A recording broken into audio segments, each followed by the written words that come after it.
Sezoni veror ka sjellë një shtim të ndjeshëm të shkeljeve në territorin e Durrësit, duke detyruar policinë bashkiake të intensifikojë kontrollet. Zënia hapësira publike nga bizneset, parkimet e kundërligjshme, ndotja e territorit me inertë si të ndërtimet pa leje, mbetën problematikat kryesore të evidentuara gjatë muajve të verës, thekson drejtori i policisë bashkiake Flamur Gjuzi.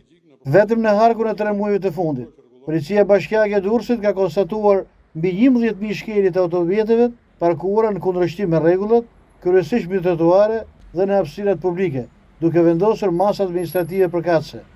Analiza e telefonatave të bëra në sallën e informacionit të policisë bashkiake ka rezultuar që 70% e këtyre ka qenë për sa i përket parkimeve dhe 30% për shkak të zënieve të paligjeve të hapësirave publike, ashtu siç thash dhe më sipër të gjitha janë zgjidhur në mënyrë sa më të shpejtë dhe gjithmonë bazuar në kompetencat e policisë bashkiake.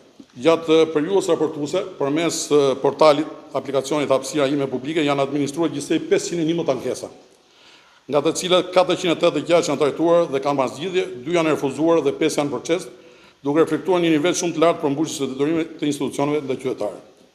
Nëpërmjet portalit të bashkëqeverisë janë administruar dhe trajtuar 11 ankesa, nga të cilat janë shqyrtuar në përputhje me procedurat administrative dhe afatet ligjore në fuqi. Nëpërmjet adresës elektronike zyrtare të policisë bashkiake dhe Infondurrës janë administruar 8 ankesa dhe kërkesa të cilat janë zgjidhura.